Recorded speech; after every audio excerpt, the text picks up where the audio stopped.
Hi dears, എല്ലാവർക്കും KP ടേസ്റ്റിൻ്റെ ഒരു പുതിയ വീഡിയോയിലേക്ക് സ്വാഗതം. ഇന്നത്തെ നമ്മുടെ വീഡിയോയിൽ ഒരു അടിപൊളി വിഭവമാണ് ഉണ്ടാക്കാൻ പോകുന്നത്. പരിപ്പ് വടയാണ് നമ്മുടെ ഇന്നത്തെ സ്പെഷ്യൽ. പരിപ്പ് വടയും കട്ടൻ ചായയും. വൈകുന്നേരങ്ങളിൽ ഇതിനേക്കാൾ നല്ലൊരു കോമ്പിനേഷൻ വേറെയില്ല. കൂട്ടിന് നമ്മുടെ മഴക്കൂടയുണ്ടെങ്കിൽ പറയുകയും വേണ്ട. മൊരിഞ്ഞ് നല്ല രുചിയുള്ള പരിപ്പ് വടയാണ് നമ്മൾ ഇന്ന് ഉണ്ടാക്കാൻ പോകുന്നത്. അതെങ്ങനെ ഉണ്ടാക്കാമെന്ന് നോക്കാം. അതിനുവേണ്ടി ഞാനിവിടെ 300 ഗ്രാം പരിപ്പാണ് എടുത്തിട്ടുള്ളത്. ഏകദേശം 5 മണിക്കൂർ സോക്ക് ചെയ്ത പരിപ്പാണ് നമ്മളിവിടെ പൊടിച്ചെടുത്തിട്ടുള്ളത്. ഒട്ടും തന്നെ വെള്ളം ചേർക്കരുത്.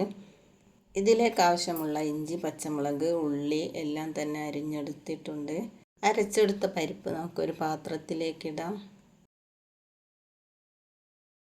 നല്ല രീതിയിലൊന്ന് ക്രഷ് ചെയ്തെടുത്താൽ മാത്രം മതി. ഇനി നമുക്ക് ആ പരിപ്പിൻ്റെ പേസ്റ്റ് പാത്രത്തിലേക്ക് ഇടാം. നമ്മൾ എടുത്തു വെച്ച മുളക് പൊടി മറ്റെല്ലാ ഇൻഗ്രീഡിയൻസും ഇതിലേക്ക് ചേർത്തിട്ട് ഒന്ന് നല്ല രീതിയിൽ ഒന്ന് കുഴച്ചെടുക്കാം.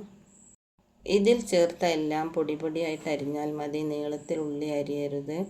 ഉള്ളിയും മല്ലിച്ചപ്പും കറിവേപ്പിലയും ഇഞ്ചും എല്ലാം ഇതിലേക്കിട്ട് നമുക്കൊന്ന് ഇളക്കിയെടുക്കാം. കൈകൊണ്ട് തന്നെ നല്ല രീതിയിലൊന്ന് കുഴച്ചെടുക്കണം. സ്പൂണ് കൊണ്ട് മാത്രം മതിയാവില്ല. ഒട്ടും വെള്ളം ചേർക്കാതെ വേണം ഇത് കുഴച്ചെടുക്കാൻ. ഇതിലേക്ക് ഒരു സ്പൂണ് കായപ്പൊടി ഇടുന്നുണ്ട്. അതും കൂടി ഇതിലേക്കൊന്നിട്ട് നമുക്ക് കുഴച്ചെടുക്കാം. കൂടാതെ ഉപ്പ് ഇതിലേക്ക് പാകത്തിന് ചേർത്തിട്ടുണ്ട്. ഇനി നമുക്കിത് പരിപ്പ് വട ഉണ്ടാക്കാൻ ആരംഭിക്കാം. കയ്യിൽ പരിപ്പിൻ്റെ ഒരു ഉരുള എടുത്തിട്ട് ഉരുട്ടുക. ശേഷം നമുക്ക് കയ്യിൻ്റെ ഉള്ളംകടിയിലിട്ട് ഇങ്ങനെ പരത്തിയാൽ മതി. ഓരോന്നോരോന്നായി നമുക്കിതിൽ പരത്തി വെക്കാം. ഞാനിവിടെ വാഴയുടെ ഇലയിലേക്കാണ് പരത്തി വെക്കുന്നത്. അങ്ങനെ ആവുമ്പോൾ പരിപ്പാട എടുക്കാൻ എളുപ്പമാകും, മുറിഞ്ഞു പോകില്ല. ഓരോന്നും നമുക്ക് ഈ വാഴയുടെ ഇലയിലേക്ക് ഇങ്ങനെ പരത്തി വെക്കാം.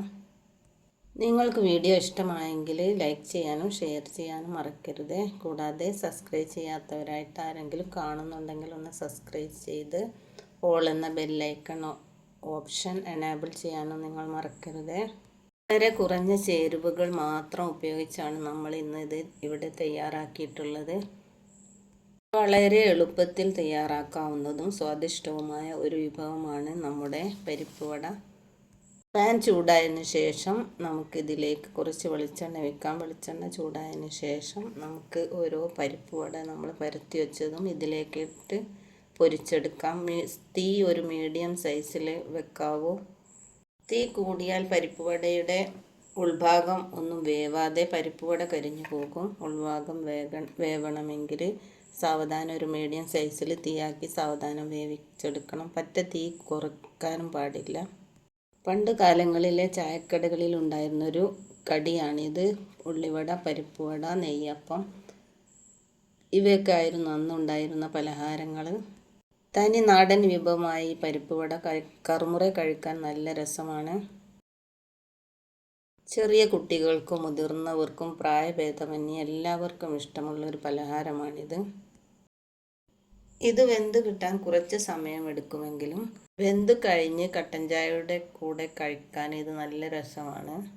പരിപ്പ് വട ഇപ്പോൾ നല്ല രീതിയിൽ തന്നെ വെന്ത് കഴിഞ്ഞിട്ടുണ്ട്. ഇനി നമുക്കിത് കോരിയെടുക്കാം. ഓരോന്നോരോന്നായിട്ട് വെളിച്ചെണ്ണയിൽ നിന്ന് വാർത്തെടുത്ത് കോരിയെടുക്കാം. വളരെ സ്വാദിഷ്ടമായി പരിപ്പ് വട ഉണ്ടാക്കാത്തവരൊന്നും ഉണ്ടാക്കി നോക്കണേ. അപ്പോൾ നമ്മുടെ പരിപ്പ് വടയും കട്ടൻ ചായയും കുടിക്കാൻ സമയമായി. നമുക്കിനി മറ്റൊരു വീഡിയോയുമായി വരുന്നത് വരേക്കും താങ്ക് യു ഫോർ വാച്ചിങ്.